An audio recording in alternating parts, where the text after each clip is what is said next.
Silent ಆಗಿರಿ.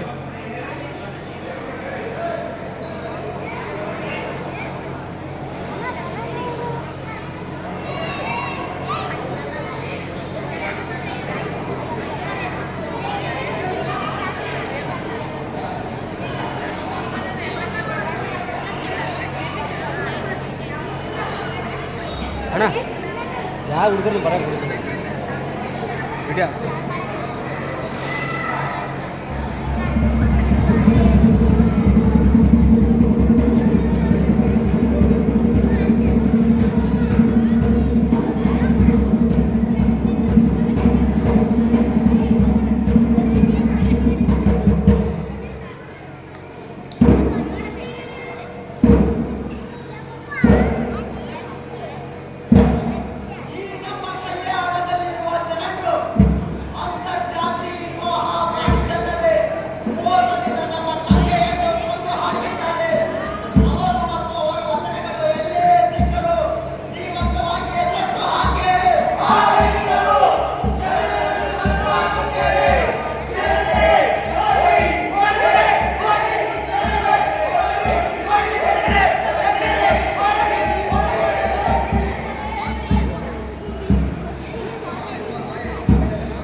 ವಚನಗಳನ್ನು ನಾಶ ಮಾಡಲು ನಾವು ಬಿಡಬಾರದು.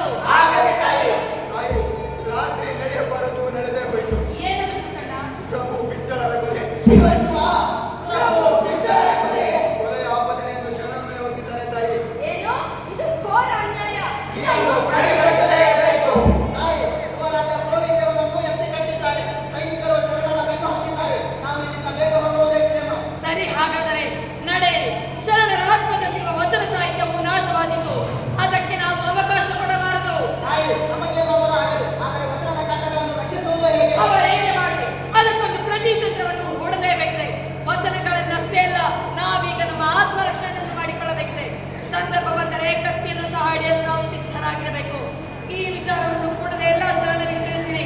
ಈ ಕೆಲಸವನ್ನು ನಾನು ಮಾಡುತ್ತೇನೆ ತಾಯಿ. ಆದಷ್ಟು ಬೇಗ ನಾವು ಇಲ್ಲಿಂದ ಹೊರಡಿ. ಈಗಲೇ ನಾವು ನಾಲ್ಕಾರು ಗುಂಪುಗಳಾಗಿ ಬೇರೆ ಬೇರೆ ಕಡೆ ವಚನದ ಕಟ್ಟುಗಳನ್ನು ಸಾಗಿಸೋಣ ತಾಯಿ. ಹೌದು ಹೌದು. ತಾಯಿ, ಹೌದು, ದಾರಿಯಲ್ಲಿ ಸಿಕ್ಕುವ ನಂಬಿಕಸ್ಥರ ಮನೆ, ಮಠ, ದೇವಾಲಯಗಳಲ್ಲಿ ವಚನದ ಕಟ್ಟುಗಳನ್ನು ಕೊಟ್ಟು ಮುಂದೆ ಸಾಗೋಣ.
ಅದಿರಿ ಈ ರಾಜ್ಯದಲ್ಲಿ ಎಲ್ಲಿ ಹೋಗ್ತೀರಿ?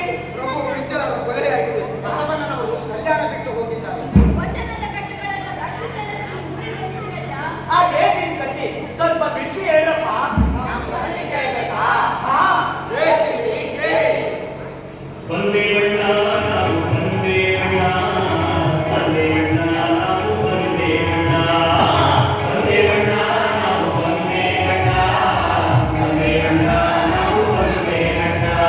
ಬಸವನ ಬೆಳಗಲು ಜಗತ್ತಿಗೆ ಜ್ಯೋತಿಯ ಬೆಳಗಲು, ಬಸವನ ಬೆಳಗಲು ಜಗತ್ತಿಗೆ ಜ್ಯೋತಿಯ ಬೆಳಗಲು. ಒಂದೇ ಬಣ್ಣ ನಾವು ಒಂದೇ ಬಣ್ಣ, ಒಂದೇ ಬಣ್ಣ ನಾವು ಒಂದೇ ಬಣ್ಣ. ನಮ್ಮ ಕಥೆಯಲ್ಲಿರುವ ಕಥಾನಾಯಕಿ ಆಗಲಾಗುತ್ತೆ. 11ನೇ ಶತಮಾನದ ಬಸವಣ್ಣನವರ ಸಹೋದರಿ. ಅವರ ಹುಟ್ಟೂರು ಬಾಗೇವಾಡಿ. ತಂದೆ ಮಾದರಸ, ತಾಯಿ ಮಾದಲಾಂಬಿಕೆ. ಅವರು ಶೈವ ಬ್ರಾಹ್ಮಣರು.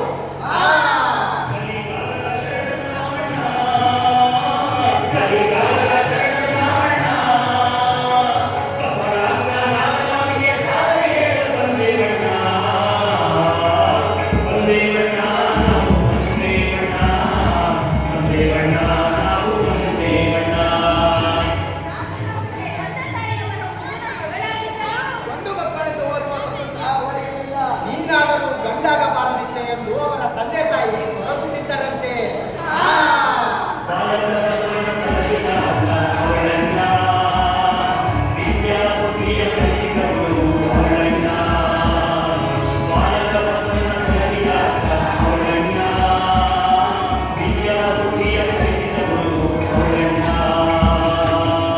ಆ ಸಮಯಕ್ಕೆ ಸರಿಯಾಗಿ ಹೇಳುವ ತಮ್ಮ ಜನಿಸಿದ.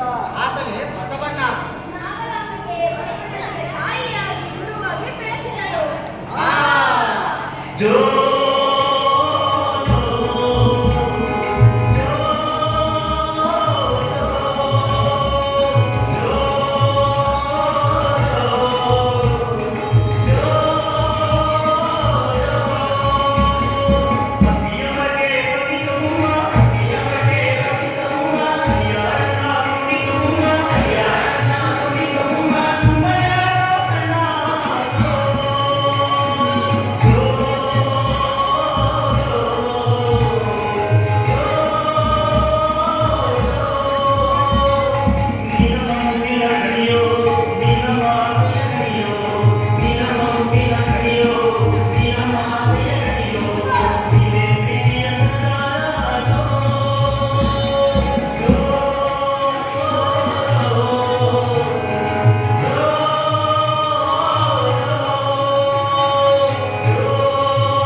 ನೋಡಪ್ಪ ಬಸವಣ್ಣ, ಇಂದು ನಿನಗೆ ಉಪನಯನ, ನನಗಿಲ್ಲ, ಅಮ್ಮನಿಗೂ ಇಲ್ಲ.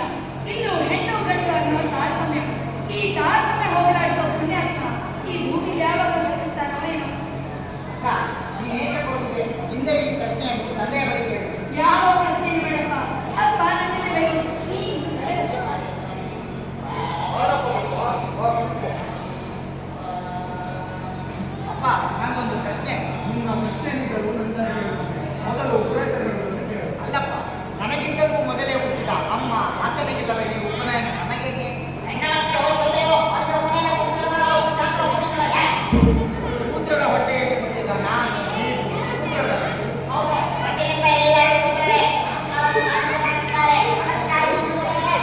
ಹೆಣ್ಮಕ್ಳಿಗೆ ಈ ಉಪನಯನ ಸಂಸ್ಕಾರ ನೀಡಿ ಅವರ ಶೂದ್ರತ್ವ ಕಳೆಯಬಹುದಾಗಿದೆ.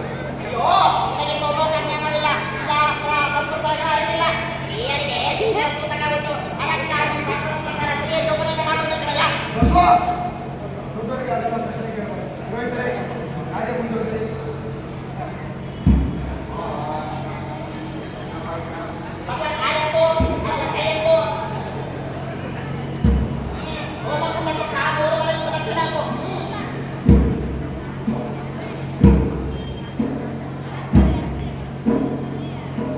ಅಮ್ಮ ಆತನಿಗಿಲ್ಲದ ಈ ಜನಿವಾರ ನನಗೂ ಬೇಕಿಲ್ಲ.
ಕಾಶಿಯಲ್ಲಿ ಗಂಗೆ ಸ್ನಾನ ಮಾಡಿದರಾಯಿತು. ಅಲ್ಲಿಂದ ರಾಮೇಶ್ವರದಲ್ಲಿ ಒಂದು ವಿಚಾರ ಸಂಕಿರಣವನ್ನು ಮುಗಿಸಿಕೊಂಡು ಹೋಮ ಮಾಡಿಸಿದರಾಯಿತು. ಅಲ್ಲಿಂದ ಶ್ರೀಶೈಲದಲ್ಲಿ ನಾನು ಎಲ್ಲಿ ಹೋಗಿದೆ? ಮತ್ತೆಲ್ಲಿಗೆ ಪಯಣ? ನಮ್ಮದಿಲ್ಲಿ ಹಿಂದೆಲ್ಲಿ ಪಯಣ. ಇಲ್ಲೇ ಬಸವನ ಹತ್ರ ಹೋಗಿದೆ. ಅಂದಹಾಗೆ ನಮ್ಮ ಬಸವಣ್ಣ ಈ ಕೂಡಲ ಸಂಗಮಕ್ಕೆ ಬಂದದ್ದು ನನಗಂತೂ ತುಂಬಾ ಸಂತೋಷ ಸಂಗತಿ. ಹೌದು, ನಮ್ಮ ಬಸವಣ್ಣ ಗುರುಕುಲದ ಇತರ ಒಟ್ಟುಗಳಿಗಿಂತ ಮಹಾಮೇಧಾವಿ ಎಂದು ಎಲ್ಲರೂ ಮಾತನಾಡುತ್ತಿದ್ದಾರೆ. ಅಷ್ಟೇ ಅಲ್ಲ, ಇಲ್ಲಿಗೆ ಬರುವ ಅನೇಕ ವಿದ್ವಾಂಸರುಗಳೇ ಬೆಳಗಾಗುವಂತಹ ಪ್ರಶ್ನೆಗಳನ್ನ ಕೇಳ್ತಾರೆ. ನಮ್ಮ ಬಸವಣ್ಣ. ಹೌದು, ಈಗಂತೂ ಯಾರ ಬಾಯಲ್ಲಿ ಕೇಳಿದ್ರು ಬಸವಣ್ಣ ಬಸವಣ್ಣ ಬಸವಣ್ಣ. ಅಗೋ, ಇದು ನಮ್ಮ ಬಸವಣ್ಣನೇ ಬಂದನಲ್ಲ. ಹಾ ಬಸವಣ್ಣ, ನಿನಗೆ 100 ವರ್ಷ ಆಯಿತು. ಆ ಬಸವಣ್ಣ ನಿನ್ನ ವಿದ್ಯೆ ಜ್ಞಾನದ ಬಗ್ಗೆನೇ ಮಾತನಾಡ್ತಿದ್ವಿ. ಬಸವಣ್ಣನಾಗಿ ಬಂದ್ಮೇಲೆ ನೀನು ಬಸವಣ್ಣ ಜೊತೆ ಸೇರ್ಕೊಂಡು ತುಂಬಾ ಕಲ್ತಿದೆಯಲ್ವೇ? ಹೌದು, ಇನ್ನೋ ಕಾರಣಕ್ಕೆ ಹುಟ್ಟಿದೂರಲ್ಲಿ ಕಲಿಯುವ ಅವಕಾಶ ನನಗಿರಲಿಲ್ಲ. ಆದರೆ ಇಲ್ಲಿ ಹಾಗಿಲ್ಲ.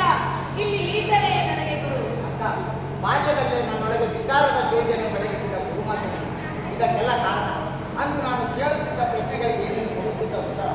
ಅಂದಹಾಗೆ ಈ ವರ್ಷದ ಪದವಿ ಪ್ರದಾನ ಸಮಾರಂಭಕ್ಕೆ ಮಂಗಳಗಡೆಯ ಬಲದೇವ ಮಂದಿರಗಳು ಆರಂಭಿಸುವ ಹೌದೇ ಬಸವಣ್ಣ?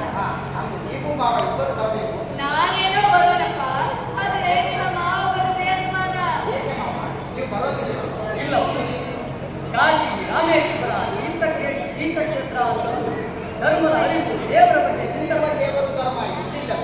ಈ ಗುರುಕುಲಕ್ಕೆ ಅನೇಕ ಜಿಜ್ಞಾಸುಗಳು ಬಂದು ಧರ್ಮದ ಚಿಂತನ ಮಂಥನ ನಡೆಸಿದರು.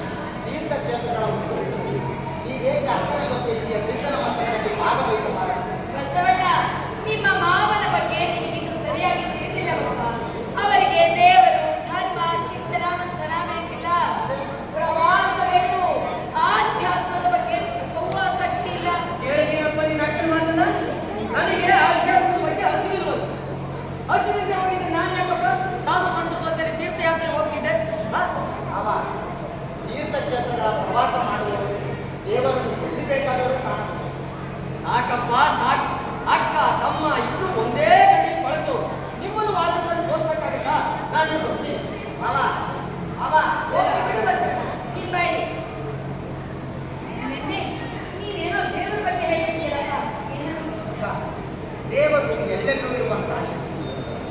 ಅದು ಸರ್ವಜ್ಞ, ಸರ್ವಶಕ್ತ, ಸರ್ವಾಂತರಯಾಮಿ, ನಿರಾಕಾರ. ಅಂತಹ ದೇವರನ್ನು ನಮ್ಮ ಕಣ್ಣುಗಳಿಂದ ನೋಡಲು ಸಾಧ್ಯವೇ? ಅದಕ್ಕಾಗಿಯೇ ಸಾಕಾರ ಕಲ್ಪನೆ, ಮೂರ್ತಿ ಪೂಜೆಯ ಆರಾಧನೆ ಬಂದದ್ದು. ಈ ಸಾಕಾರವೇ ಪೂಜಾರಿ ಪುರೋಹಿತರಿಗೆ ವರದಾನವಾದರೆ ಭಕ್ತರಿಗೆ ಶಾಪವಾಗಿದೆ.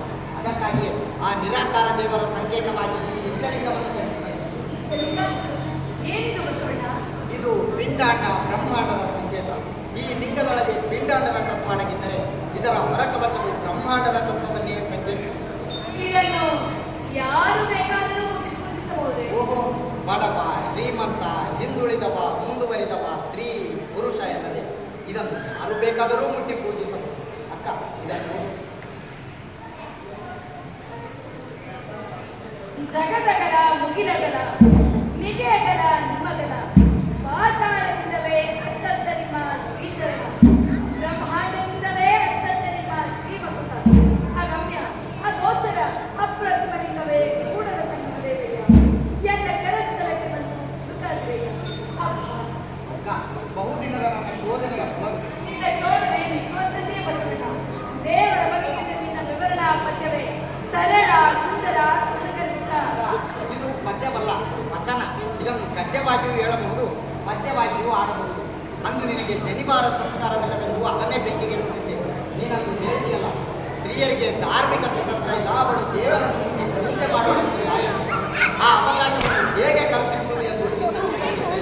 ಈಗ ಬಂದಿದೆ. ಏನು ಅವಕಾಶವಿದೆ? ನಾನು ನನ್ನ ದೇವರನ್ನು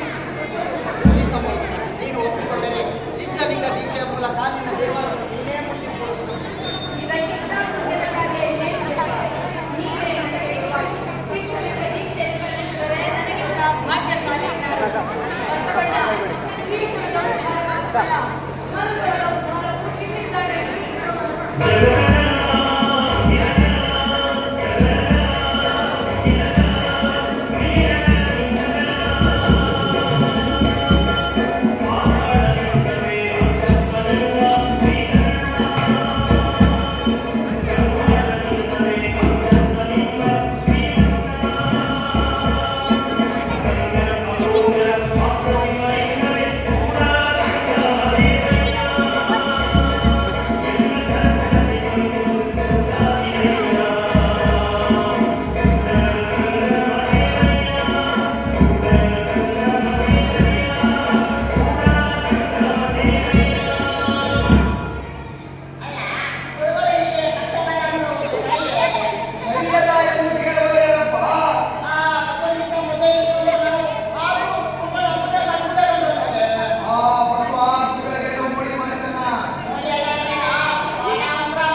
ಗುರುಕುಲಕ್ಕೆ ಬಂದು ಇಲ್ಲಿ ಸಂಗಮೇಶ್ವರನ ಪೂಜೆ ಮಾಡುತ್ತಾ ಶಿಕ್ಷಣ ಪಡೆದ ಈ ಬಸವಣ್ಣ ಸ್ನಾತಕೋತ್ತರ ಪದವಿ ಪಡೆಯುತ್ತಿರುವುದು ಮತ್ತೊಂದು ವಿಶೇಷ.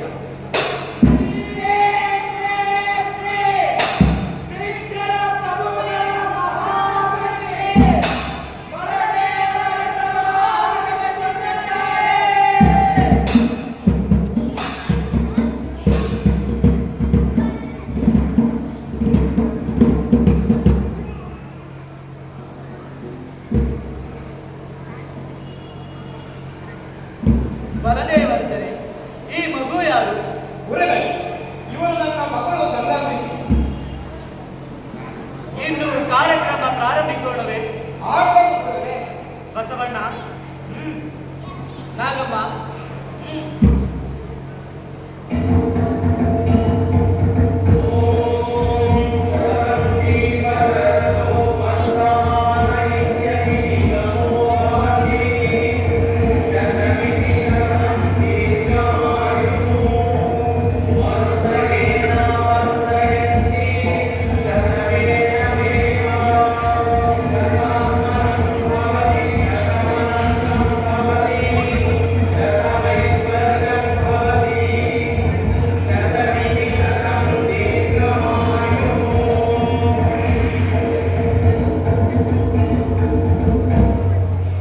ಬಸವಣ್ಣ,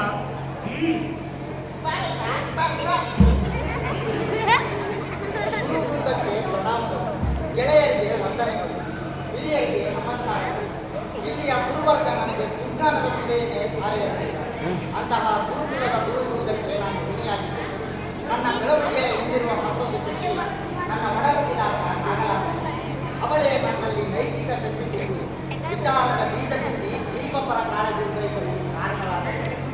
ಈ ಸಂಗಮೇಶ್ವರನ ಸನ್ನಿಧಿ, ಇಲ್ಲಿಯ ಪ್ರಶಾಂತ ವಾತಾವರಣ, ತುಂಬಿ ಹರಿಯುತ್ತಿರುವ ಕೃಷ್ಣೆ ಫಲಪ್ರಭೆ ನದಿಯ ಸಂಗಮ, ನನಗೂ ಅಭಿಮಾನಂತಹ ಹಲವು ಗೆಳೆಯರಿಗೆ ಚಲನಶೀಲತೆಯನ್ನು ತಂದಿದೆ, ಸ್ಥಾವರತ್ವವನ್ನು ಒಡೆದೋಡಿಸಿದೆ. ಅಂತಹ ಗುರುಕುಲದ ಗುರುವೃಂದಕ್ಕೂ ಹಾಗೂ ತಮ್ಮೆಲ್ಲರಿಗೂ ಕೃತಜ್ಞತೆ ತಿಳಿಸಿ ನನ್ನ ಮಾತುಗಳಿಗೆ ಮಂಗಳ ಹಾಡಿ ಶರಣು ಶರಣಾರ್ಥಿ. ನಾನಿಂದು ಪ್ರತಿಭಾನ್ವಿತ ತೇಜೋಮೂರ್ತಿಯೊಬ್ಬರನ್ನ ನೋಡಿ ಅವರ ಮಾತುಗಳನ್ನು ಕೇಳಿ ಮಂತ್ರಮುಗ್ಧನಾಗಿದ್ದೆ. ಇಲ್ಲ, ಇಂಥ ಯುವ ಪ್ರತಿಭೆ ಪ್ರಭು ಪಿಜ್ಜಳರ ಆಸ್ಥಾನದಲ್ಲಿ ಇರಬೇಕೆನ್ನುವುದು ನನ್ನ ಬಯಕೆ. ಇವರು ಒಪ್ಪೋದಾದರೆ ಪ್ರಭು ಪಿಜ್ಜಳರ ಗಮನಕ್ಕೆ ವಿಷಯವನ್ನು ನಾನು ತರುತ್ತೇನೆ. ನನಗೆ ಈ ಅವಕಾಶ ಕಲ್ಪಿಸಿದ ಗುರುಕುಲದ ಗುರು ಹಿರಿಯರಿಗೆ ಹಾಗೂ ಸಂಘಟಕರಿಗೆ ಕೃತಜ್ಞತೆ. ಬಲದೇವರ್ಸರೆ,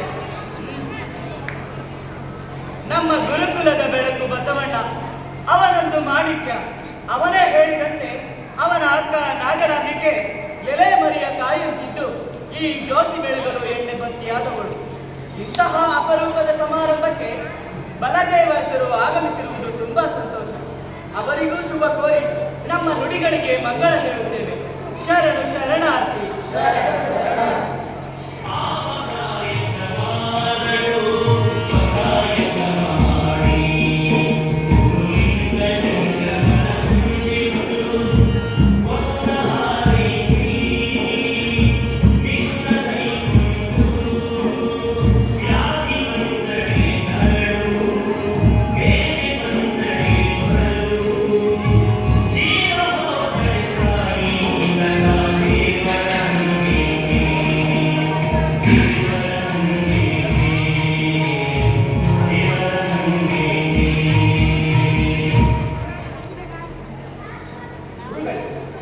ಬಸವಣ್ಣನನ್ನು ಪ್ರಭು ಪಿಜ್ಜಳರ ಆಸ್ಥಾನದಲ್ಲಿ ಸೇವೆ ಸಲ್ಲಿಸಬೇಕೆಂಬ ನನ್ನ ಬಯಕೆಗೆ ನಾನು ಏನೂ ಹೇಳಲಿಲ್ಲ.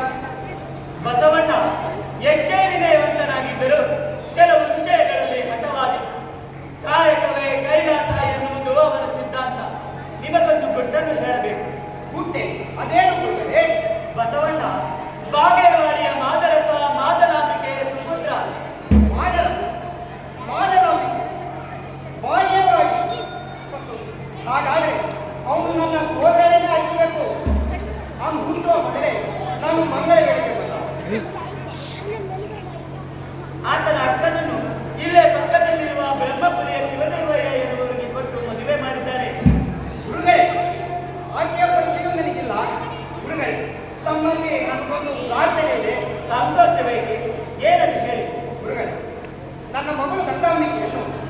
ಬಸವಣ್ಣನಿಗೆ ಕೊಟ್ಟು ಮದುವೆ ಮಾಡುವುದೇ? ನಿಮ್ಮ ಆಲೋಚನೆ ಏನೋ ಸರಿ, ಆದರೆ ಮೊದಲೇ ಹೇಳಿದಂತೆ ಅವನು ಹಠವಾದಿ. ಸಂಸಾರದ ಬಂಧನವಿಲ್ಲದೆ ಸಮಾಜ ಸೇವೆ ಮಾಡುವ ಬಯಕೆ ಅವನದು. ಗುರುಗಳೇ, ತಾವು ಮನಸ್ಸು ಮಾಡಿದರೆ ಬಸವಣ್ಣನನ್ನು ಮದುವೆಗೆ ಒಪ್ಪಿಸಬಹುದು. ಏಕೆಂದರೆ ಆತನಿಗೆ ನೀವೇ ತಂದೆ ತಾಯಿ ಗುರು. ಅರಸರೇ, ನೀವು ತಪ್ಪು ತಿಳಿದಿದ್ದೀರಿ. ಆ ಸಂಗಮೇಶ್ವರನನ್ನೇ ತನ್ನ ತಂದೆ ತಾಯಿ ಬಂಧು ಬಳಗ ಎಂದು ಭಾವಿಸಿದ್ದಾನೆ. ತನಗೆ ಒಪ್ಪಿಗೆಯಾಗದ ವಿಚಾರವನ್ನು ಯಾರೇ ಹೇಳಿದರೂ ತಿರಸ್ಕರಿಸುವ ಸ್ವಭಾವ ಅವನದು. ಗುರುಗಳೇ, ತಾವು ಏನಾದರೂ ಮಾಡಿ ಬಸವಣ್ಣನನ್ನು ಈ ಮದುವೆಗೆ ಒಪ್ಪಿಸಲೇಬೇಕು. ಏನಾದರೂ ಮಾಡುವ ಶಕ್ತಿ ಇರುವುದು ಆತನ ಅಕ್ಕ ನಾಗನಂಬಿಕೆಗೆ ಮಾತ್ರ. ಅವರೆಂದರೆ ಆತನಿಗೆ ಅತಿಯಾದ ಪ್ರೀತಿ, ಭಕ್ತಿ, ಗೌರವ. ಅವಳೇ ಅವನಿಗೆ ಸರ್ವಸ್ವ.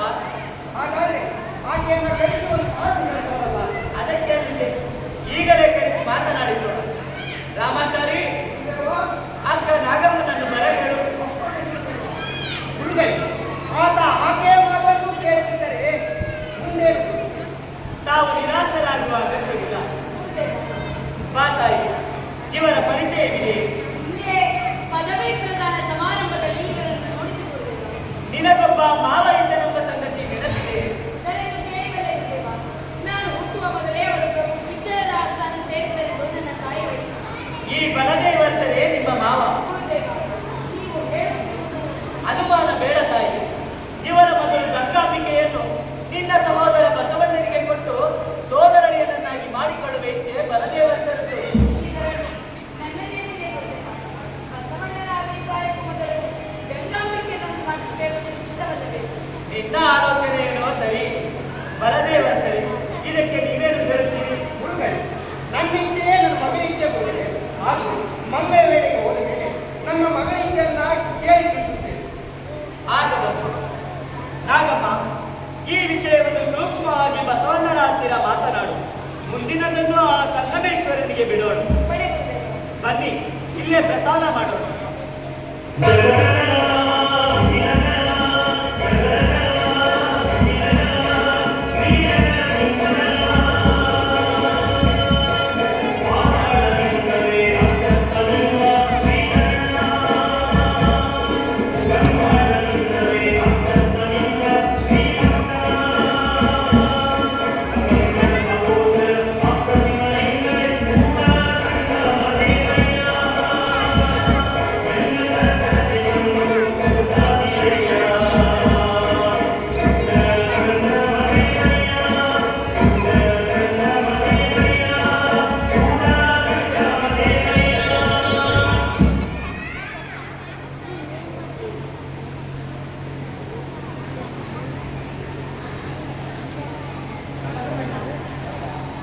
ಗುರುಗಳು ನಿನ್ನಲ್ಲಿಗೆ ಮುಖ್ಯವಾದ ವಿಷಯವನ್ನು ಪ್ರಸ್ತಾಪಿಸಲು ಆದೇಶ ಮಾಡಿದ್ದಾರೆ.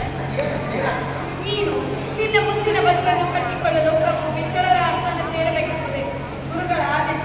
ಗುರುಗಳ ಆದೇಶಗಳ ಬದಲಾಗಿ ಬಲದೇವರಸರ ಅಪೇಕ್ಷೆಯೇ ಇರಲಿ.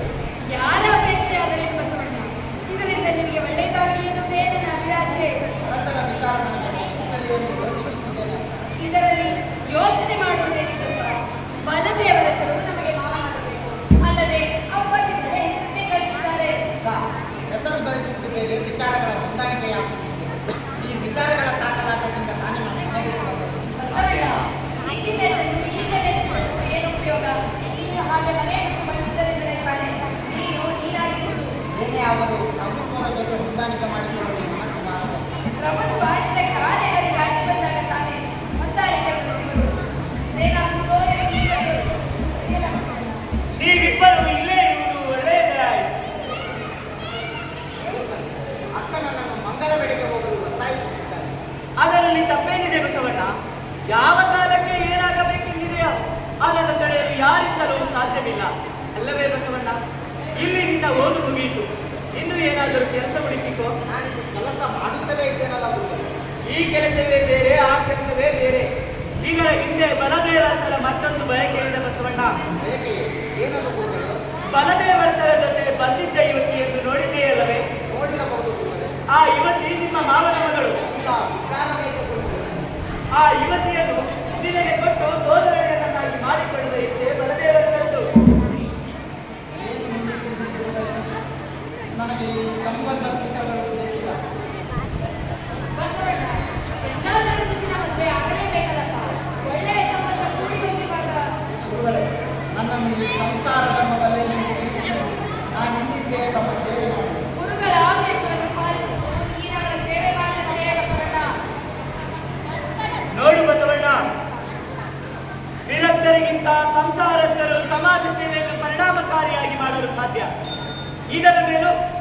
ಮಹೇಶ, ನಿಮ್ಮ ಅಕ್ಕನ ಆಶಯವನ್ನು ಉದ್ದಿಗೊಳಿಸುವೆಯಾ? ಇದರ ಮೇಲೆ ನಿನ್ನಿಚ್ಛೆಯನ್ನು ಬದಲಾಯಿಸಲು ನಾವ್ಯಾರು? ಗುರುಗಳೇ, ನನ್ನ ತಂದೆ ತಾಯಿ ಬಂಧು ಬಳಗದೋಪಾದಿಯಲ್ಲಿರುವ ನೀವೇಶ್ವರ ನನಗಿನ್ನು ಗತಿಯಾಗುವುದಿಲ್ಲ. ತಮ್ಮ ಮನಸ್ಸಿಗೆ ನೋವುಂಟು ಮಾಡುವ ಇಚ್ಛೆಯನ್ನಿಲ್ಲ. ತಮ್ಮ ಅಪ್ಪಣೆಯಂತೆಯೇ ಆಗುವುದು. ಆದರೆ ಏನು ಆದರೆ? ಅಕ್ಕನು ಮಂಗಳ ಬೆಳಗ್ಗೆ ನನ್ನೊಂದಿಗೆ ಬಂದು ಅಲ್ಲೇ ಇರುವಂತಾಗಿದೆ.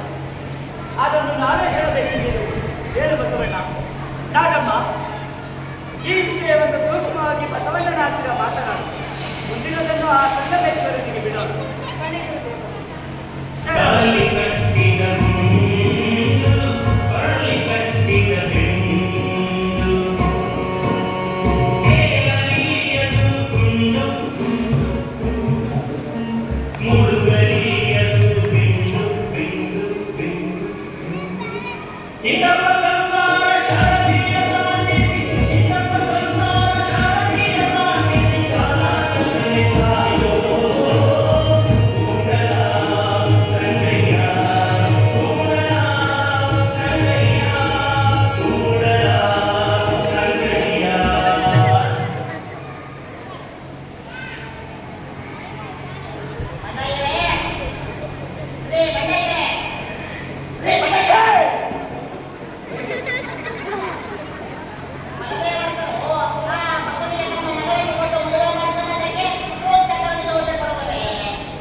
ರಾಜಪುರೋಹಿತರು ಇಲ್ಲೇ ಇರುವುದು ಒಳ್ಳೆಯದೇ ಆಯಿತು.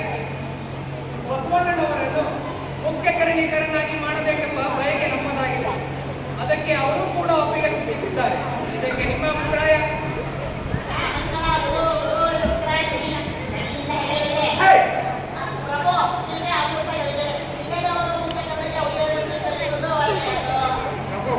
ಮಾಡುವ ಕಾಯಕ ಮುಖ್ಯವಾದದ್ದು ಮುಹೂರ್ತವಲ್ಲ. ಪ್ರಭು,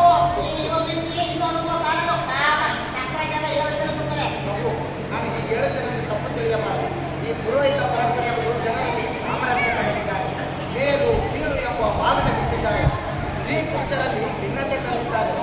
ನೋಡಿ ಪ್ರಭು, ತಮ್ಮೆದ್ರೆ ವೇದ ಶಾಸ್ತ್ರ ನಿಂದಿಸುವ ಇವನು ನಾಳೆ ನಿಮಗೆ ಮೂಡಾಗಬಹುದು. ವೇದ ಶಾಸ್ತ್ರ ಅಧ್ಯಯನ ಮಾಡಿದರೆ ಇರಲಿ ಬಿಡಿ, ಅವರ ಮಾತುಗಳನ್ನು ನೀವು ಮನಸ್ಸಿಗೆ ಹಚ್ಕೊಳ್ಳೋದು ಬೇಡ. ಕ್ರಮೇಣ ಎಲ್ಲ ಸರಿ ಹೋಗ್ಬೋದು. ಪ್ರಭು, ಇದು ನಮ್ಮ ಮನಸ್ಸಿಗೆ ಹಚ್ಚಿಕೊಳ್ಳುವ ವಿಷಯವಷ್ಟೇ ಅಲ್ಲ, ನಮ್ಮ ಪರಂಪರೆಗೆ ಅಪಚಾರವೆಂದು ಅದು. ಪ್ರಭು, ಇದು ನನ್ನ ಅಭಿಪ್ರಾಯ. ಒಪ್ಪುವುದು ಬಿಡುವುದು ಅವರ ಸ್ವತಂತ್ರ. ನಿಮಗೆ ನನ್ನ ಮಾತು, ನನ್ನ ಕಾಯಕದಲ್ಲಿ ವಿಶ್ವಾಸವಿಲ್ಲದಿದ್ದರೆ ಈ ಭಂಡಾರದ ಯಾವ ಜವಾಬ್ದಾರಿಯೂ ನನಗೆ ಬೇಡ. ಬಸವಣ್ಣ, ಇದರಲ್ಲಿ ವಿಶ್ವಾಸ ಅವಿಶ್ವಾಸದ ಮಾತಲ್ಲಿ ತಮ್ಮ ತಮ್ಮ ಜವಾಬ್ದಾರಿಯನ್ನು ಪ್ರಾಮಾಣಿಕತೆಯಿಂದ ನಿರ್ವಹಿಸಿದರೆ ಸಾಕು. ಭಂಡಾರಿಗಳೇ, ಪ್ರಭು, ಬಸವಣ್ಣನವರನ್ನು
ಪದವಿ ಬೇಡ ಎಂದು ಪ್ರಭುಗಳನ್ನೂ ವಿನಂತಿಸಿಕೊಂಡೆ, ಅವರೂ ಒಪ್ಪಲಿಲ್ಲ. ನನ್ನೊಂದಿಗೆ ನೀನು, ಗಂಗಾ, ನೀಲ, ಚನ್ನಬಸವಣ್ಣ ಇರುವುದಾಗಿ ಒತ್ತಾಯಿಸಿದೆ. ನಿಮ್ಮೆಲ್ಲರ ಸಹಕಾರದಿಂದ ನನಗೆ ಆನೆಯ ಫಲ ಬಂದಂತಾಗಿದೆ. ಬಸವಣ್ಣ, ಮಹಾಮನೆಯನ್ನು ಗೋಮಟ್ಟದ ಜವಾಬ್ದಾರಿಯನ್ನು ನಾವುಗಳು ವಹಿಸಬಹುದು. ಆದರೆ ಮಹಾಮಂತ್ರಿಯ ಜವಾಬ್ದಾರಿ ಇಲ್ಲದೆ ಅಕ್ಕ, ನಿನ್ನ ಮಾರ್ಗದರ್ಶನದಲ್ಲಿ ಎಲ್ಲವೂ ಸುಗಮವಾಗಿ ನಡೆಯುತ್ತದೆ ಎಂಬುವ ನಂಬಿಕೆ ನನಗಿದೆ. ಬಸವಣ್ಣ, ಮಹಾಮನೆಯ ಚಿಂತೆ ನಿನಗೆ ಬೇಡ. ಆದರೆ ಅನುಭವ ಮಂಟಪದ ಆಶಯಗಳನ್ನು ಕೆಳವರ್ಗದ ಜನರಲ್ಲಿ ಹೇಗೆ ಎಂದು ಅವರೆಲ್ಲರೂ ಯೋಚಿಸುತ್ತಿರಬೇಕು. ನಾವೀಗ ಮಾಡಬೇಕಾಗಿರುವುದೇ ಇಂಥವರ ನಡುವೆ ಎತ್ತುವ ಕಾರ್ಯ. ಹಿಂದೆ ಅವರ ಕೇರಿಗೆ ಹೋಗಿ ನೀವೇ ಅಕ್ಷರಾಭ್ಯಾಸ ಕಲಿಸಿ. ಹೌದು ತಾಯಿ, ಅಕ್ಷರದಿಂದ ಮಾತ್ರ ಅಜ್ಞಾನವನ್ನು ಹೋಗಲಾಡಿಸಲು ಸಾಧ್ಯ. ಅಜ್ಞಾನ ನಿವಾರಣೆಯಾದರೆ ದಾಸ್ಯ ತೊಲಗುವುದು, ಮೌಲ್ಯಗಳು ದೂರವಾಗುವುದು, ಅಭಿಮಾನ ಮೂಡುವುದು. ನಾನು ಇದನ್ನೇ ಯೋಚಿಸುತ್ತಿದ್ದೆ. ಇದೇ ಆ ಕಾರ್ಯವನ್ನು ಮಾಡಬೇಕು. ಗಂಗಾ, ನೀನು ನನ್ನೊಂದಿಗೆ ಬರಬೇಕ. ಆಗಲೇ ಅಲ್ಲ, ಇದಕ್ಕಿಂತ ಉನ್ನತ ಕಾರ್ಯ ಮತ್ತೇನಿದೆ? ನೀನು ಬಸವಣ್ಣನವರಿಗೆ ಮಾತ್ರ ತಾಯಿ ಬಿಟ್ಟು ಅಲ್ಲ, ನಮಗೂ ತಾಯಿ ಮತ್ತು ಗುರು. ಮೆಚ್ಚುಗೆ ಹೊಗಳಿಕೆ ಮಾತ್ರ ಸಾಕು. ಮಾಡಬೇಕಾದ ಕಾರ್ಯ ಸಾಗರದಷ್ಟಿದೆ. ಹಿಂದೆ ಕೆಳವರ್ಗದ ಕೇರಿಗೆ ಹೋಗಿ ಅಲ್ಲಿರುವ ಜನರಲ್ಲಿ ಅಕ್ಷರದ ಅರಿವನ್ನ ಮೂಡಿಸೋಣ.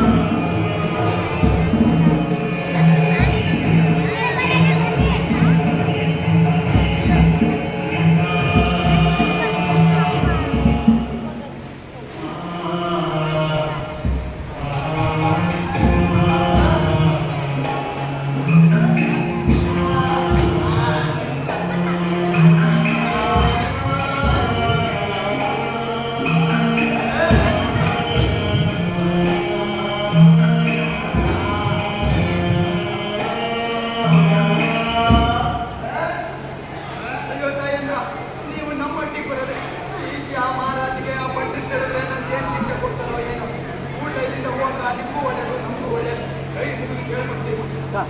ಅಜ್ಜ, ಬಸವಣ್ಣನವರಿಗೆ ಮಹಾಮಂತ್ರಿಗಳು ಅವರೇ ಕೆಲಸಕ್ಕೆ ನಮ್ಮನ್ನು ಕಳಿಸಿದ್ದಾರೆ ಅಜ್ಜ. ಇರ್ಬೋದು ತಾಯಿ, ನಾವಾಗಲಿ ನಮ್ಮ ತಂದ್ರಾಗಲಿ ಅಕ್ಷರ ಕಲಿಸಲ್ಲ. ಅಕ್ಷರ ಕಲಿಯೋದು ಕಲಿಗಿದೆ. ಅವು ನಮ್ಮ ಕಿವಿ ಬಿದ್ದರೆ ಕಿವಿನೇ ಕಲಿಸ್ತಾರ, ನಾಲಿಗೆ ಸೇರಿಸ್ತಾರ. ಅಂತಹ ಯಾವುದೇ ಅನಾಹುತ ಆಗೋದಿಲ್ಲ. ನಿಮ್ಮವರೆಲ್ಲ ಅಕ್ಷರ ಕಲಿತ್ರೆ ಅವರು ತಲೆ ಎತ್ಕೊಂಡು ಓಡಾಡ್ಬೋದು. ಬೇಡ ತಾಯಿ, ತಲೆ ಎತ್ತೋದು ಬೇಡ, ತಲೆ ಮೇಲೆ ಒತ್ಕೊಳ್ಳೋದು ಬೇಡ. ಈಗ ನಾವು ಸುಖವಾಗಿದ್ದೀವಿ, ನಮ್ಮ ಸುಖ ಕಲ್ಲಾಗ್ಬೇಡಿ. ಎದ್ದಲ್ರು ಎದ್ದಲ್ರು. ಏನ್ ಮಾಡ್ತೀರೋ? ನಮ್ಮ ಶೀಲಣ್ಣ ಕಲ್ತೀವ, ಅವ್ನು ಕಲಿತೆ ಅನುಭವ ಮಂಟಪಕ್ಕೆ ಹೋಗಿದ್ದು, ನಾವು ಕಲ್ತು ಅನುಭವ ಮಂಟಪಕ್ಕೆ ಹೋಗ್ತೀವಿ. ಕರಬೇಡ, ಕೊರಬೇಡ, ಬುದ್ಧಿಯ ನುಡಿಯಲು. ಅಕ್ಕ, ನೀವೇನಿಲ್ಲಿ? ವಾಶೀನ, ನೀನು ಬಂದದ್ದು ಒಳ್ಳೇದೇ ಆಯ್ತು.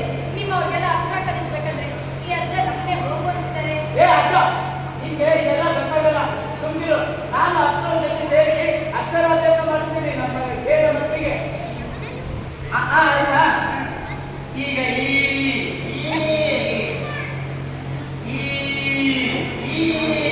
ಬನ್ನಿರಿ ಹೋಗೋಣ ಬನ್ನಿರಿ, ಹನುಮಂತನಿಗೆ ಹೋಗೋಣ ಬನ್ನಿರಿ, ಬನ್ನಿರಿ ಹೋಗೋಣ ಬನ್ನಿರಿ, ಹನುಮಂತನಿಗೆ ಹೋಗೋಣ ಬನ್ನಿರಿ, ಬನ್ನಿರಿ ಹೋಗೋಣ ಬನ್ನಿರಿ, ಹನುಮಂತನಿಗೆ ಹೋಗೋಣ ಬನ್ನಿರಿ, ಬನ್ನಿರಿ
ಅನುಭವ ಮಂಟಪ ಸರ್ವಶರಣರ ಭಾವೈಕ್ಯತೆಯನ್ನು ಎತ್ತಿ ಹಿಡಿಯುವ ಕೇಂದ್ರ. ಇಲ್ಲಿ ಜಾತಿ, ಮತ, ಲಿಂಗ, ದೇಶ, ಭಾಷೆಯ ಭೇದವಿಲ್ಲ. ಅಂತರಂಗ ಬಹಿರಂಗ ಶುದ್ಧಿಯನ್ನು ಹೇಗೆ ಕಾಯ್ದುಕೊಳ್ಳಬೇಕೆಂಬುದಕ್ಕೆ ಇಲ್ಲಿಯ ಶರಣ ಶರಣೆಯರ ನಿತ್ಯ ಬದುಕಿನ ವಿಧಾನವೇ ಸಾಕ್ಷಿಯಾಗಿದೆ. ಈ ಮಂಟಪದ ಮೂಲಕ ಕಾಯಕ ದಾಸೋಹವನ್ನು ಎತ್ತಿ ಹಿಡಿಯಲಾಗಿದೆ.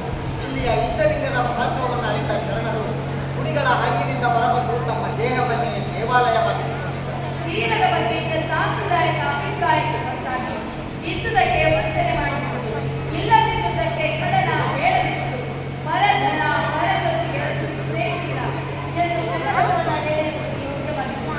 ಅನುಭವ ಮಂಟಪದ ಕಾರ್ಯಚಟುವಟಿಕೆಗಳಿಗೆ ಗೌರವ ತಂದವರು ನಾಗರಾಂಬಿಕೆ ತಾಯಿ. ಈ ತಾಯಿ ಮಹಾಬಲಿಯ ಕೇಂದ್ರ ಶಕ್ತಿ. ಈ ತಾಯಿ ಹಿಂದುಳಿದ ಕೇರಿಗಳಿಗೆ ಹೋಗಿ ಜನರಲ್ಲಿ ಅಕ್ಷರಾಭ್ಯಾಸ ಮಾಡಿಸುತ್ತಿರುವುದು ಬಹುದೊಡ್ಡ ಕಾರ್ಯ. ಹೌದು, ಪ್ರಭುದೇವರ ಅಭಿಪ್ರಾಯ ಸತ್ಯವಾಗಿದೆ. ಹೌದು, ಎಳೆಗೆ ಹಾಲುಗಳನ್ನು ಮುಕ್ಕಿದವರು ಪರಿಣಾಮವ ತೋರಿದವರು ನಾಗರಾಂಬಿಕೆ ತಾಯಿ. ಅವರಿಲ್ಲದಿದ್ದರೆ ಮಹಾಮನೆಯ ದಾಸೋಹ ಸೇವೆ ವ್ಯವಸ್ಥಿತವಾಗಿ ನಡೆಯಲು ಕಷ್ಟ ಸಾಧ್ಯವಾಗಿದೆ. ಅಷ್ಟೇ ಅಲ್ಲ, ಬಸವನ ಬೆಳೆಸಿದ ಗುರುಮಾತೆ ನಡೆದು ಗುರುಮಾತೆ ನನ್ನ ಬದುಕಿಗೆ ಬೆಳಗಾದವರು ಅಕ್ಕ ನಾಗರಾಂಬಿಕೆ. ನಿಮಗಷ್ಟೇ ಅಲ್ಲ, ಈ ಅನುಭವ ಮಂಟಪದ ಚೇತನವೇ ಅವರು. ಅವರಿಂದಾಗಿಯೇ ಕೆಳವರ್ಗದ ಜನರು ಇಲ್ಲಿಗೆ ಬರುವಂತಾಗಿದೆ. ಈ ವಿಷಯವನ್ನು ಇಲ್ಲಿಗೆ ಬಿಡೋಣ. ಇಂದು ಅನುಭವ ಮಂಟಪದಲ್ಲಿ ಮಾತುಕತೆ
ಮಗುವಾಗಬೇಕಿದ್ರೆ ಗಂಡನೇ ಇರಬೇಕಿದ್ದೇನು ಇಲ್ಲ.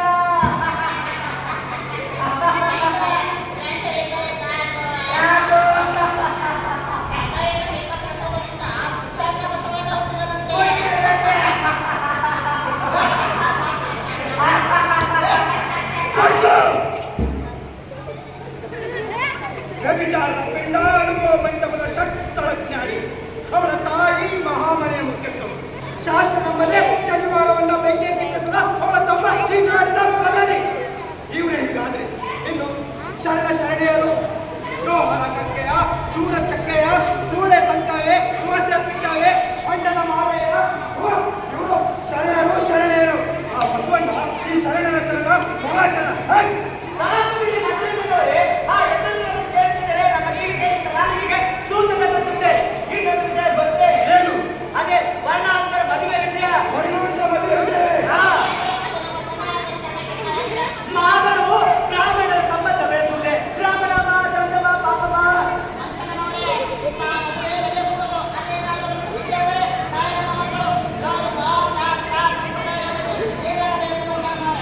ಮಂತ್ರಿಗಳವರೇ, ಇದನ್ನು ತಡೆಯುವ ಶಕ್ತಿ ಇರುವುದು ನಿಮ್ಮಮ್ಮರಿಗೆ ಮಾತ್ರ. ಆ ಅನಿಷ್ಟ ಕಾರ್ಯ ನಡೆದರೆ ಜನರು ರಾಜನಿಂದ ಬಂಡಿರುವುದನ್ನು ಪ್ರಭುಗಳಿಗೆ ಕಿವಿ ಹೇಳಬೇಕು. ನಾವು ಜನರನ್ನು ಏಕೆ ಬಿಟ್ಟುಕೊಡುತ್ತೇವೆ? ನಾವು ಈಗಲೇ ಒಂದಾಗಿ ಪ್ರಭುಗಳಿಗೆ ವಿಷಯವನ್ನ ತಿಳಿಸೋಣ.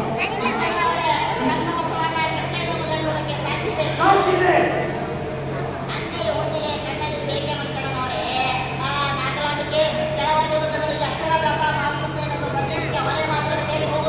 ಯಾಕೆ? ಅಪ್ರೂಪ. ಅಲ್ಲಿ ಊಟ ಮಾಡುತ್ತಿಲ್ಲ ತಾನೆ. ಅಯ್ಯ ಪ್ರಭು, ಜಾತಿ ಭೇದವೇ ಇಲ್ಲವೆಂದಾಗ ಉಣ್ಣುವುದು, ಉಡುವುದು, ಕೊಡುವುದು, ಕೊಂಬುದು ಎಲ್ಲ ನಡೆಯುತ್ತೆ.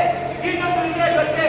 ಗುಡಿಯಲ್ಲಿ ದೇವರಿಲ್ಲ, ದೇಹವೇ ದೇವಾಲಯ ಎಂದು ಜನರಿಗೆ ಮಂತ್ರಭೂತಿ ಹಚ್ಚಿ ಕೊರಳಿಗೆ ಲಿಂಗ ಬೆಳೆ ಕಟ್ಟುತ್ತಿದ್ದಾರಂತ ಮರಾಠಿ.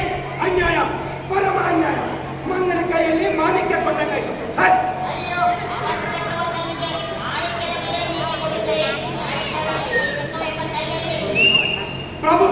ಪ್ರಭುಗಳಿಗೆ ಹೇಳಲು ಒಳ್ಳೆಯ ವಿಷಯ ಸಿಕ್ಕಂತೆ ಅವಳ ಅನುಭವ ಮಂಟಪದಲ್ಲಿ ನಡೆಯುವ ಅವಾಂತರ ಇವನ್ನೆಲ್ಲ ಬರೆದಿಟ್ಕೊಳ್ಳಿ.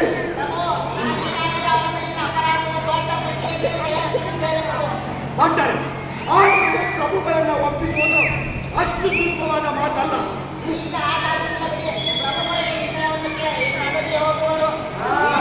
ಹಾಗೆ ನಿಮ್ಮ ಶಾಸ್ತ್ರ ನನ್ನ ಶಸ್ತ್ರ ಎರಡೂ ಕೂಡಿದರೆ ಏನ್ ಬೇಕಾದರೂ ಮಾಡ್ಬೋದು.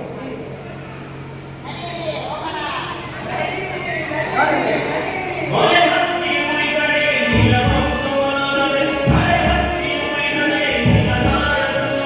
ಏನಿ ನೀನ ಮುಂಗುಮಳೆ ಬೇಲಿ ಹೊರವ ಕೇವಳೆ ನಾಯಿಗೆ ಕರ್ಣ ಹರಿಯುಳಿ ಕರ್ಮಳೆ ನಾಯಿಯ ಮೊರೆವಾಲು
ಹುಟ್ಟದ ಮೇಲೆ ಏಳು ಜಾತಿ ಕುಲಬಹುದು ತಪ್ಪದು ಲಿಂಗ ಮುಟ್ಟಲೊಡನೆ ಒನ್ನ ಹುಟ್ಟು ತಪ್ಪದು ಪರುಷ ಮುಟ್ಟಲೊಡನೆ ಕೂಡಲ ಸಂಗಮ ದೇವರಲ್ಲ ಸರ್ವ ಸುದೇವರ. ಬಸವಣ್ಣ ಏನು ಹೇಳುತ್ತಿರುವಿರಿ ಎಂಬ ಅರಿವು ನಿಮಗಿದೆಯೇ? ನಿಮ್ಮ ಪ್ರಕಾರ ಲಿಂಗ ಮುಟ್ಟಿದವರೆಲ್ಲ ಮೇಲು ಜಾತಿ, ಲಿಂಗ ಮುಟ್ಟದೇ ಇರೋರ ಕೀಳು ಜಾತಿ. ಹಾಗಾದರೆ ನಾವೇನು ಸರ್ವ ಸಂದೇಹಿಗಳೇ? ನನ್ನ ಮಾತಿನ ಅರ್ಥ ಅದಲ್ಲ. ಮೇಲು ಕೀಳು ಎಂಬ ಭಾವನೆಯನ್ನು ಪ್ರಶ್ನಿಸಲು ಸರ್ವ ಸಮಾನತೆಯನ್ನು ಎತ್ತಿ ಹಿಡಿಯುವ ಸಾಧನವೇ ಇಷ್ಟೇ. ಇದನ್ನು ಧರಿಸಿದವರಿಗೆ ಕುಲ ಗೋತ್ರಗಳ ಹಕ್ಕಿಲ್ಲ. ಪ್ರಭು, ಹಳೆಯ ಮಗ ಶ್ರೀಮಂತನಿಗೂ ಬ್ರಾಹ್ಮಣರ ಮಧುರಸ್ಥ ಮಗಳು ಹೀರಾಗಿದ್ದು ಮದುವೆ ನಂತರ ಸುದ್ದಿ ಸತ್ಯವಾಯ್ತಲ್ಲ. ಇದಕ್ಕಿಂತ ಆಘಾತಕಾರಿ ಸುದ್ದಿ ಬಂದಿದೆ. ಅದನ್ನ ನಮ್ಮ ಸ್ವಂತರೇ ಹೇಳಿದ್ದು ಹೇಳಿಬಿಟ್ಟರೆ. ಪ್ರಭು, ಅವಳ ಗಂಡನನ್ನು ಬಿಟ್ಟು ಓಡಿ ಬಂದಿದ್ದಾಳೆಂದರೆ ಪ್ರಭು ಮಹಾಲಕತೆಯನ್ನು ನಿಂತ ಕೆಲಸದಿಂದ ಚನ್ನ ಬಸವಣ್ಣ ಹುಟ್ಟಿದನೆಂದು ಜನರು ವ್ಯಂಗ್ಯವಾಗಿ ಮಾತನಾಡುತ್ತಿದ್ದಾರೆ ಪ್ರಭು. ಅಂದರೆ ಪ್ರಭು, ಆ ಮಗು ಕಕ್ಕಯ್ಯನ ಆದರಂತೆ ಹುಟ್ಟಿದೆಂದು ಹೇಳಲು ಭಕ್ತರು ನಿಂತರು. ಶಿವ ಶಿವ, ಏನು ತಿಳಿತಿರುತ್ತದೆ? ಕಕ್ಕಯ್ಯನವರ ವಯಸ್ಸೇನು ನನ್ನ ಅಣ್ಣನ ವಯಸ್ಸು? ಹಾಗಾದ್ರೆ ಆಕೆ ಮನೆಯಲ್ಲಿದ್ದಾನೇನು? ಯಾರವನು? ಪ್ರಭು, ನಾನು ಮಂಗಳ ಬೆಳೆಗೆ ಬಂದಾಗ ನನ್ನೊಂದಿಗೆ ನನ್ನ ಅಕ್ಕ ಅವಳ ತಂದೆ ಶಿವದೇವಯ್ಯ ಬಂದಿದ್ದರು. ನಾವು ನನ್ನ ಮದುವೆಯನ್ನು ಅವರೇ ನಿಂತು ಮಾಡಿದ್ದನ್ನು ನಾನು ಹೇಳಬೇಕಾಗಿಲ್ಲ. ಆಗಲೇ ಅವರಿಗೆ ಸಣ್ಣ ಬಸವಣ್ಣನೆಂಬ ಪುಟ್ಟ ಬಾಲಕ. ಭಟ್ಟರೆ, ಸತ್ಯ ತಿಳಿಯದೆ ಮಾತನಾಡುವುದು, ಕಿವಿಯಿಂದ ಕಿವಿಗೆ ಸುಳ್ಳು ಸುದ್ದಿ ಹಚ್ಚಿಸುವುದು ಸಲ್ಲದು. ನಿಮಗೆ ಅನುಮಾನ ಬಂದಾಗಲೇ ಬಸವಣ್ಣನವರನ್ನು ನೇರವಾಗಿ ಕೇಳಬಹುದಿತ್ತು. ನಿಮ್ಮಂತವರ ಚಾಡಿ ಮಾತುಗಳನ್ನು ಕೇಳಿ ನಾವು ಕೂಡ ಬಸವಣ್ಣನ ಎದುರು ತಲೆ ತಗ್ಗಿಸುವ ಪ್ರಸಂಗ ಮುಚ್ಚೆ. ಪ್ರಭು, ಅದಕ್ಕಾಗಿ ನಾನು ಈ ವಿಷಯವನ್ನು ಹೇಳಬಾರದೆಂದು ಸುಮ್ಮನಿದ್ದೆ ಪ್ರಭು. ನಮ್ಮ ಅಜ್ಜನವರು ಮತ್ತು ತಮ್ಮ ಒತ್ತಾಯಕ್ಕಾಗಿ ಬಾಯಿ ಬಿಡಬೇಕಾಯಿತು. ನನ್ನನ್ನು ಕ್ಷಮಿಸಿ ಪ್ರಭು. ಅಂತೂ ಹಳೆಯ ಮಗನಿಗೂ ಮತ್ತು ಮಧುರಸರ ಮಗಳಿಗೂ ಮದುವೆ ನಂತರ ಸುದ್ದಿ ಸತ್ಯವಾಯ್ತಲ್ಲ. ಈಗ ಮುಂದಿನ ಕ್ರಮ. ಪ್ರಭು, ಅಂತಹ ಮದುವೆ ನಡೆಯಕೂಡದು. ಅದೇನಾದರೂ ನಡೆದರೆ ರಾಜ್ಯದಲ್ಲಿ ಅರಾಜಕತೆ ಉಂಟಾಗುವುದರಲ್ಲಿ ಅನುಮಾನವಿಲ್ಲ. ವೈದಿಕರಷ್ಟೇ ಏಕೆ ಪ್ರಭು? ಎಲ್ಲ ಜನರು ರಾಜಾಡಳಿತ ವಿರುದ್ಧ ತಿರುಗಿ ಬಿಡಬಹುದು. ನಮ್ಮ ವೈದಿಕ ಪಡೆಗಳು ಇದನ್ನೇ ತಮ್ಮ ಅನುಕೂಲಕ್ಕೆ ದುರ್ಬಳಕೆ ಮಾಡಿಕೊಳ್ಳಬಹುದು. ಈಗಾಗಲೇ ನಾನು ಮೇಹುಗಾರಿಂದ ಅನೇಕ ಮಾಹಿತಿಯನ್ನು ಸಂಗ್ರಹಿಸಿದ್ದೇನೆ. ಬಸವಣ್ಣ, ಆ ಮದುವೆಯನ್ನು ನಿಲ್ಲಿಸಿಬಿಡಿ. ಪ್ರಭು, ಇದು ಒತ್ತಾಯದ ಮದುವೆಯಲ್ಲ. ಎರಡೂ ಕುಟುಂಬಗಳು ಪರಸ್ಪರ ಒಪ್ಪಿಗೆ ಈ ಮದುವೆಯ ಸಿದ್ಧತೆಯಾಗಿದೆ. ಈಗ ಇದನ್ನು ನಿಲ್ಲಿಸುವುದು ತತ್ವದ್ರೋಹವಾಗುವುದು. ಬಸವಣ್ಣ, ಪ್ರಭುಗಳ ಆದೇಶವನ್ನು ಮೀರಿ ಮದುವೆ ಮಾಡಿಸಿದರೆ ಆಗುವುದೆಂದು ಊಹಿಸಿದ್ದಿಲ್ಲ. ಮುಂದಿನದನ್ನು ಊಹಿಸುವ ಅಗತ್ಯತೆಯಿದೆ ಮನುಷ್ಯನಿಗೆ. ಎಲ್ಲರಂತೆ ಅವರು ಆದರ್ಶ ಗೃಹಸ್ಥ ಜೀವನ ನಡೆಸಬೇಕೆಂಬುದೇ ಈ ಅನುಭವ ಮಂಟಪದ ಉದ್ದೇಶ. ಹಠ ಒಳ್ಳೆಯದಲ್ಲ ಬಸವಣ್ಣ.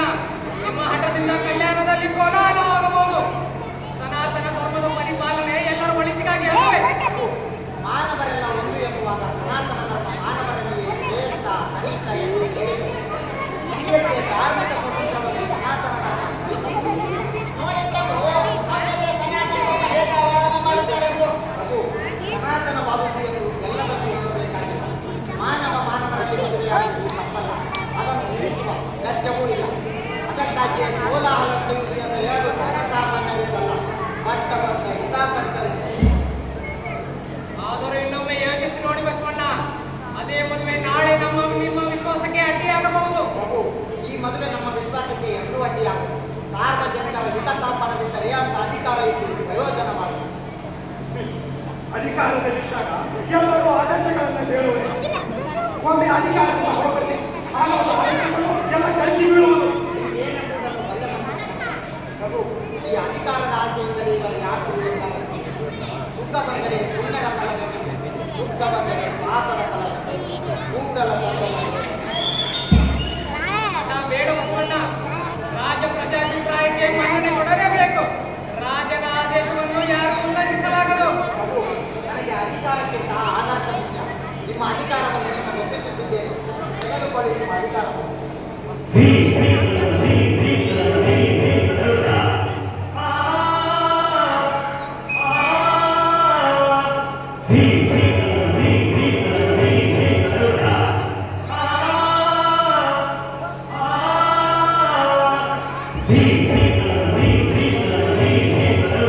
ಬಸವಣ್ಣ, ಬಸವಣ್ಣ, ಅಯ್ಯೋ, ಹೋಗಿಯೇ ಬಿಡಲ್ಲ ಪ್ರಭು. ಇನ್ನು ಮಹಾವೈಭವದಲ್ಲಿ ಯಾರಿಗೆ?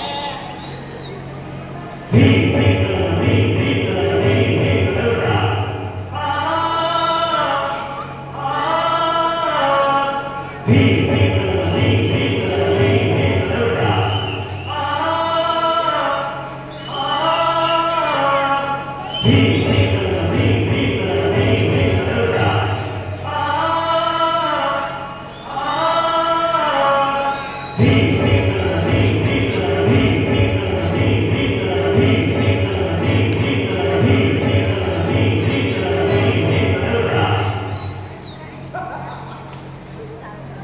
ಇನ್ನೇನಿದ್ದರೂ ನಮ್ಮದೇ ಆದ ಆ ಬಸವಣ್ಣ ಕಾಲ ಮುಗಿಯಿತು. ಇನ್ನೇನಿದ್ದರೂ ಅವನಿಗೆ ನೇಮಿ ಕಂಬವೇ ಗತಿ. ಆನೆ ಕಾಲಿಗೆ ಎಲೆ ಹೂಟೆ ಕಟ್ಟಿಸಿ ಅವರನ್ನ ಎಣಿಸುವುದು, ಧರ್ಮಶಾಸ್ತ್ರ ಉಲ್ಲಂಘನೆ ಮಾಡುವುದು, ಖಂಡಿಸುವುದು. ಬನ್ನಿ ಭಟ್ಟರೆ,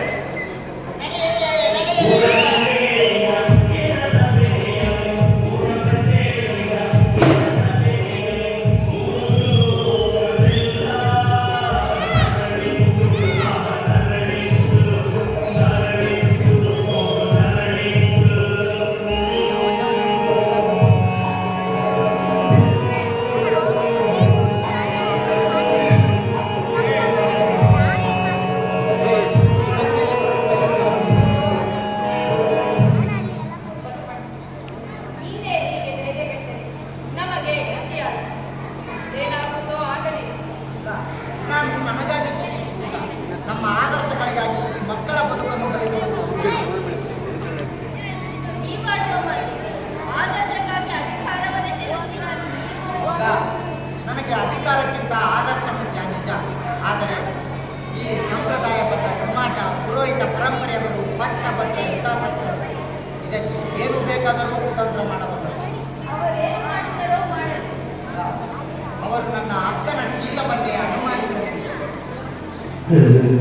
ನಾಳೆ ಅವರು ಪ್ರಭುಗಳ ಕಿವಿ ಹರಳಯ್ಯ, ಮಧುವರಸ, ನೀಲ, ಶೀಲರಿಗೆ ಮತ್ತೇನು ಅಪಾಯ ತಂದೊಡ್ಡುವರು ಎಂದು ನನ್ನ ಮನಸ್ಸು ಗಲಿಬಿಲಿಗೊಂಡಿದೆ. ಬಸವಣ್ಣ ಆಡಿಕೊಳ್ಳುವವರ ನಾಲಿಗೆಗೆ ಕಡಿವಾಣ ಹಾಕಲು ಸಾಧ್ಯವಿಲ್ಲ. ಅವರು ನನ್ನ ಶೀಲವನ್ನು ಶಂಕಿಸಿದ ಮಾತಿದೆ. ನಾನೇನು ಶೀಲಗೆಟ್ಟವಳಾಗುವುದಿಲ್ಲ. ನಾನೇನು ನೀವು ಪ್ರಧಾನಿಯ ಪಟ್ಟ ಸ್ವೀಕರಿಸಿದಾಗಲೇ ನನ್ನ ಬೆಳಗಳ ಆತಂಕ ಇತ್ತು. ಇದು ಇವರಿಗೆ ಬೇಕಿತ್ತೇ ಎಂದು ಚಿಂತಿಸಿದ್ದ ಉಳಿದ ದಿನಗಳೆಷ್ಟು.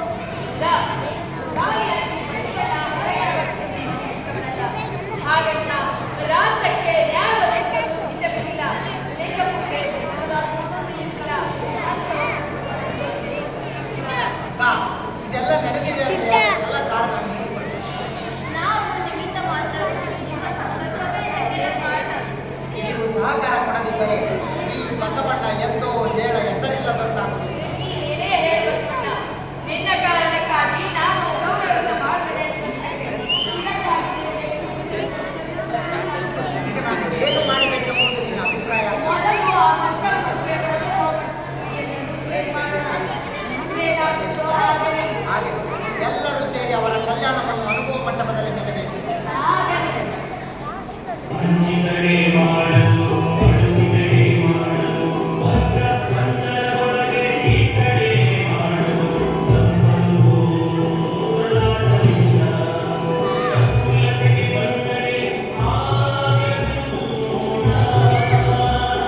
ಧೃತಿಗೆಟ್ಟು ಮನದಾರು ಕೆಟ್ಟರೆ ಅಪ್ಪುದು ತಪ್ಪಲು ಕೂಡಲ ಸಂಗಮ ದೇವ, ಕೂಡಲ ಸಂಗಮ ದೇವ, ದೇವ ದೇವ ದೇವ ದೇವ ದೇವ, ಕೂಡಲ ಸಂಗಮ ದೇವ.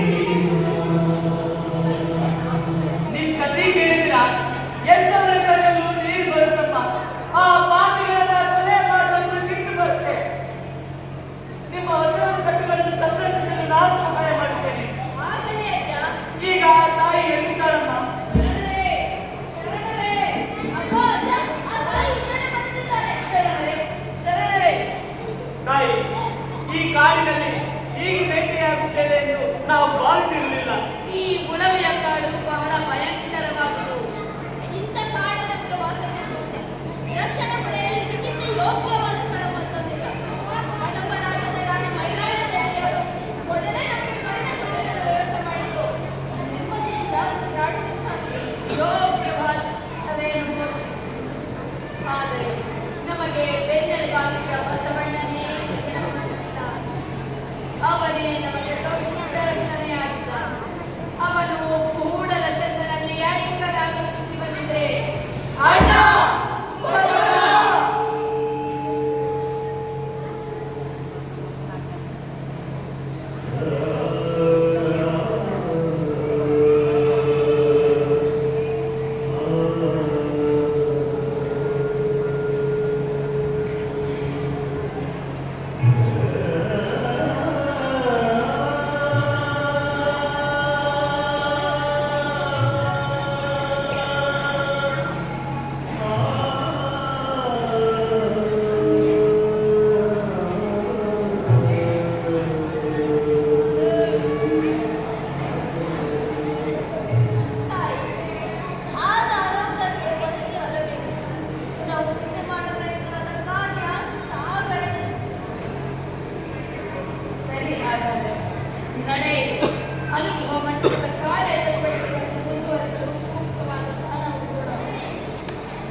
ನಮ್ಮಲ್ಲಿದ್ದ ಹಲವು ಶರಣೆಯರನ್ನು ಕಳೆದುಕೊಂಡಿದ್ದಾಯಿತು.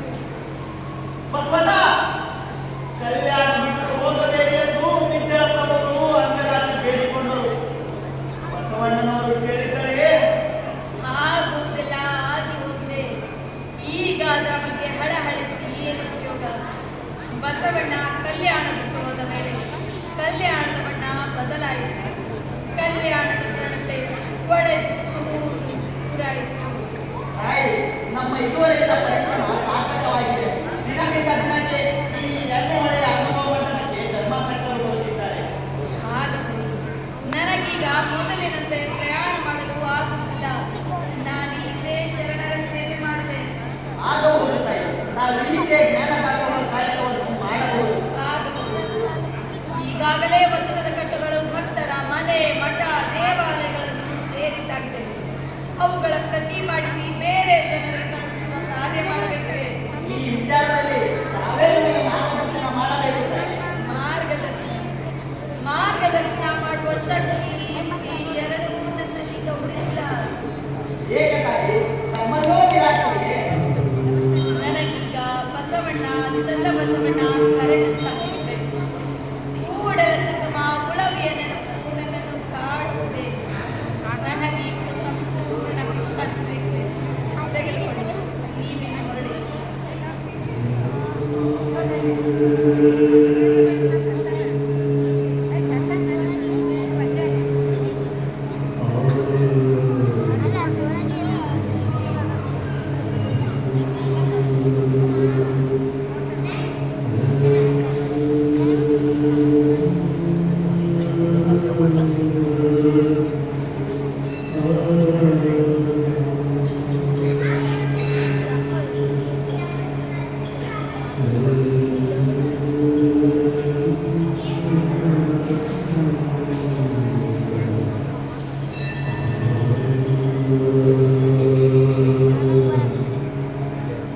Amen.